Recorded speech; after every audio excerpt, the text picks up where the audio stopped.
강제천TV의 강제천 원장입니다. 자, 요즘 장마철이라 굉장히 좀 찌뿌둥하고 습도가 높습니다. 이럴수록 우리 피부 환자분들은 가염증이 더 심해지죠. 제가 누누이 강조해드렸지만 기압이 떨어질 때는 심부온도가 내려갑니다. 모공은 더 다치고 몸에서 열 에너지 방출은 더 어려워지겠죠. 그때 가려움증이 더 심해집니다. 요즘 부쩍 환자분들이 전화를 많이 합니다. 왜 더 가렵죠? 라는 이야기죠. 바로 기압이 떨어질 때 우리는 모공이 더 다친다. 가려움증은 더 심해지고 증상은 좀 더 악화되는 경향이 있습니다. 자, 그걸 좀 이해를 해주시고 좀 더 적극적으로 내 몸속 온도를 올려주는 생활 습관을 가져주시면 또 이 어려운 시기도 또 극복해낼 수 있을 겁니다. 자, 오늘도 다양한 질문들이 왔는데요. 차근차근 여러분들과 함께 그 궁금증을 풀어보는 시간을 갖도록 하겠습니다. 시작해 보겠습니다. 자, 오늘 질문은 농포성 근선입니다.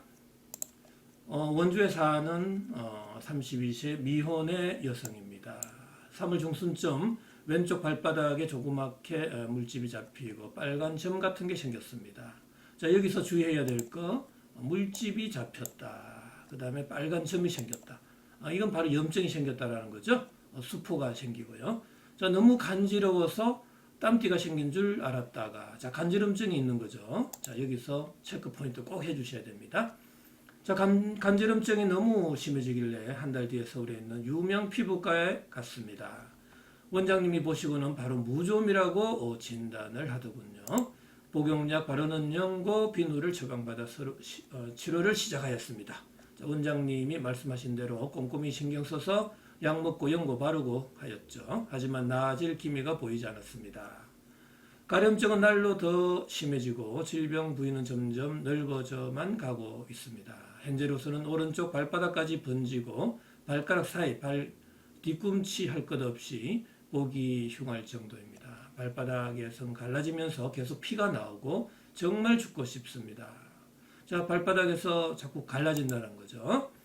현재 원장님이 농포성 근선으로 또 진단을 달리 내리고 있습니다. 농포성 근선이든 무좀이든 상관없습니다. 어떻게 근본적인 치료 방법 없을까요? 라는 질문이네요. 자, 어떻게 여러분들은 보시고 있습니까? 저 같은 경우는 자, 오늘도 세포열 에너지학적 관점에서 이런 질문을 대답을 해드리겠습니다.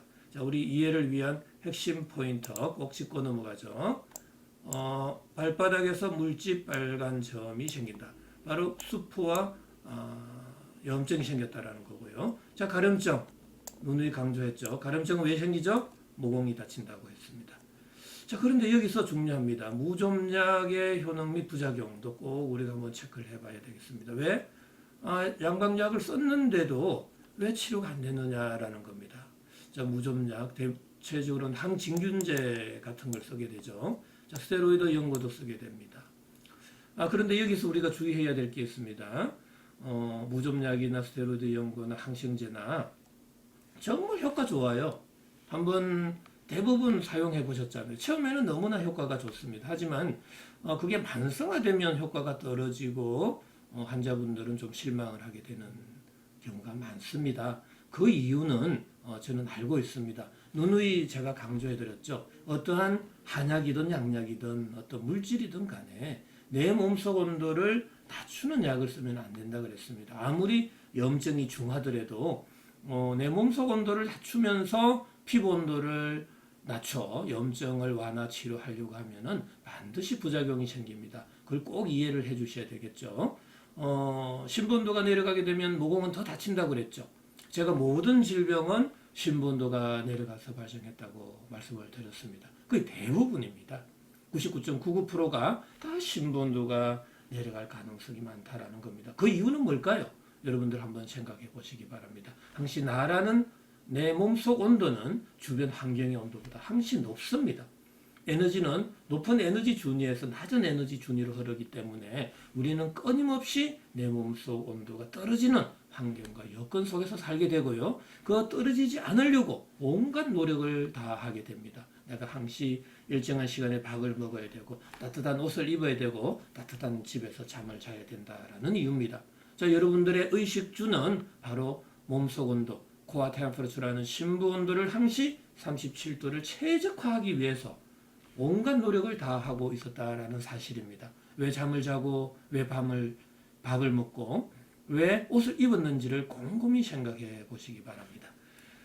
자, 그러면은 여기에서 중요한 것은 무좀이라고 했다가 농포성 건선이라고 했다가 이렇게 진단명이 바뀌죠. 솔직히 제가 볼 때는 의사의 잘못은 없습니다. 무좀이든 농포성 건선이든 의사는 그 증상을 보고 진단명을 내리게 됩니다. 그래서 어떤 증상의 변화가 생길 때는 진단명이 바꿔지는 것은 당연한 거예요. 그런데 중요한 것은 무좀이든 농포성 건선이든 간에 왜 물집이 잡히고 왜 빨간 점이 생기고 왜 가려움증이 생겼냐라는 겁니다. 왜 또 농포도 생기느냐라는 거죠. 제가 누누이 강조해드렸죠. 항시 모든 질병은 내 몸속 온도가 낮아질 때, 세포가 손상을 받을 때, 세포의 손상은 너무나 다양한 원인이 있다고 그랬죠. 자, 지금처럼 우리가 지금 장마철이 돼도 실은 증상이 좀 더 악화될 수 있다라고 그랬죠. 기압이 떨어졌을 때 높은 고공으로 올라갈 때도 심부 온도는 내려갈 수 있고요. 내가 밥을 적게 먹어도 또 굶어도 심부 온도는 내려갈 수가 있습니다. 이러한 다양한 원인들을 우리가 이해한다라면 심부 온도의 그 저하는 무궁무진한 겁니다. 하지만 대부분의 전문가들도 또 환자분들도 왜 심부 온도가 내려갔는지 그 원인이 뭔지를 모르고 있기 때문에 정말 치료가 어렵다. 근본적인 치료를 하기가 어렵다라는 사실이죠. 하지만 저는 모든 질병을 셰퍼열에너지학적 관점, 인체 물리학적인 관점, 또 유체 역학이라든지 생화학적인 모든 그런 부분에서 접근하고 있기 때문에 심부온도 저하의 요인들을 어느 정도 이해를 하고 있다는 사실이죠. 그래서 저는 무좀이든 농포성 건선이든 아무 관계가 없다. 어떤 형태로든 자, 염증과 가려움증을 치료해줘야 되겠다라는 겁니다. 자, 여기에서도 바로 물집, 수포도 치료해줘야 되겠다. 어떻게 치료해줘야 되느냐 이거죠. 바로 어떤 형태로든 몸속 온도는 올려야 되겠죠. 자, 그 다음에 높아져 있는 피부 온도는 낮춰야 됩니다. 그리고 닫혀져 있는 모공을 열어줘야 된다는 거죠. 자, 모공이 열릴 때는 심장에서 가까운 데서 먼 쪽으로 열리게 되죠. 열 에너지가 골고루 분산 방출이 될 때 내가 강제적으로 긁을 필요가 없어지게 된다. 첫째, 가려움증이 사라질 수 있다는 거고요. 열 에너지가 전신으로 골고루 분산되면 어느 한쪽으로 열이 안 쏠리게 되죠. 자, 쏠렸던 부위에서 열이 안 쏠릴 때 피부 온도는 내려가게 되는 거죠. 자, 표면 장력은 강해지고 응력은 약해지는 거죠. 응력이 약해질 때 조직의 변형은 안 생기고 윤기성 또 비대, 팽창, 돌출과 같은 증상들이 안 생길 수 있다는 겁니다. 바로 그때 수포도 치료될 수 있다는 거죠. 자, 빨간 점이야 거기에 피부 온도 올라간 상태죠. 바로 염증이 그대로 치료될 수 있다. 피부 온도가 낮아질 때 염증이 그대로 치료될 수 있다는 겁니다. 자, 그런데 여기서 우리가 주의해야 될 거, 바로 피부 온도를 낮추기 위해서 내 몸속 온도 또 피부 온도를 동시에 낮추는 약을 써서는 안 된다 그랬죠.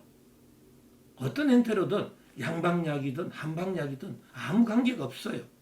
중요한 것은 심부 온도가 내려가면 더 질병은 악화될 수 있다는 사실을 반드시 기억하셔야 된다는 겁니다. 일시적으로 빨리 낫는다고 그게 근본 치료가 안 된다는 거고요. 시간 낭비, 경제적인 낭비, 내 몸 상하는 낭비밖에 없다는 사실입니다. 조금 늦더라도 천천히 가서 그 목적지에 도달할 수 있어야 되겠죠.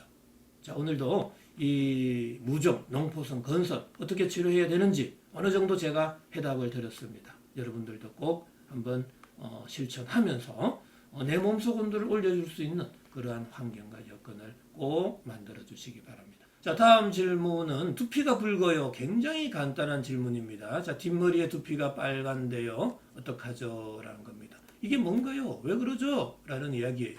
자, 왜 그러죠? 왜 염증이 이렇게 붉어졌죠? 라는 겁니다. 네? 왜 붉어졌죠?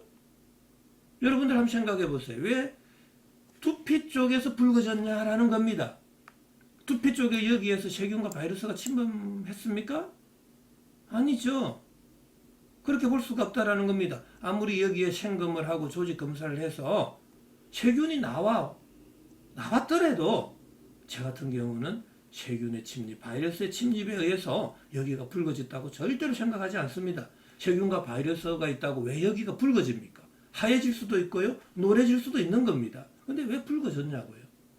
여러분들 한번 꼭 곰곰하게 생각해 보셔야 돼요. 바로 저 같은 경우는 여기에 피부 온도가 올라갔다라는 거죠.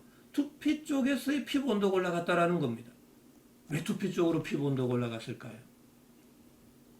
항시 누누이 강조했죠? 제가 모공이 다치게 된다고요? 모공은 왜 다치죠? 심부 온도가 내려갈 때 다친다. 근데 왜 두피 쪽일까요? 자, 모공이 다칠 때는 손발 끝에서 모공이 다친다고 했습니다.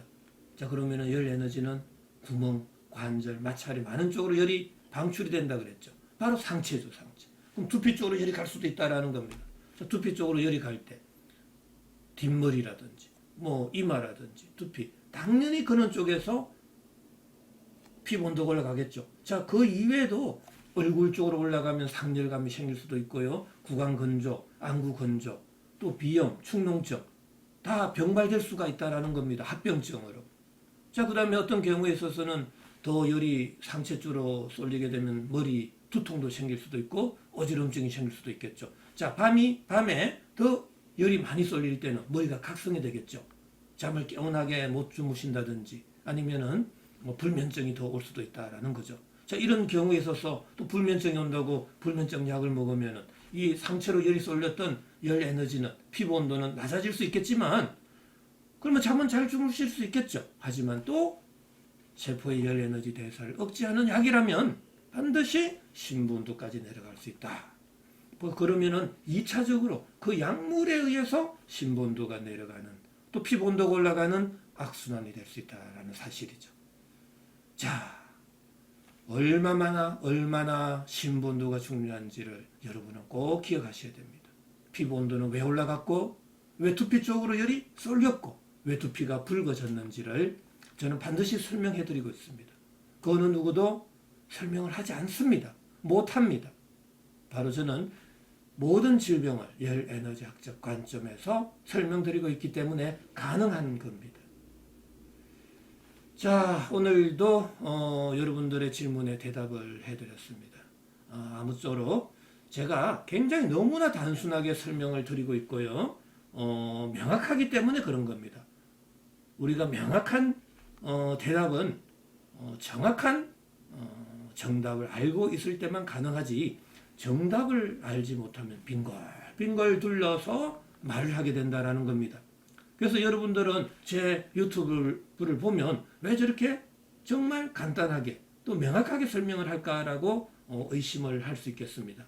하지만 저는 모든 질병을 세포 열 에너지학적 관점, 인체 물리학적인 관점, 또 생화학적인 관점, 유체역학적인 관점, 다양한 학문의 어떤 바운더리를 설정하지 않습니다. 내 몸의 인체에 유익할 수 있다라는 그러한 학문들이 있으면 다 섭렵을 해서 녹여서 심부온도 최적화 치료에 모든 중점을 두고 있다라는 사실입니다. 자, 오늘도 여러분들과 간단한 질문을 통해서 세포열 에너지학적 관점에서 어떻게 하면 심부온도 최적화를 통해서 질병을 예방하고 치료할까에 대해서 좀 간단하게 설명을 드렸습니다. 자, 오늘도 건강한 하루 되시기 바랍니다.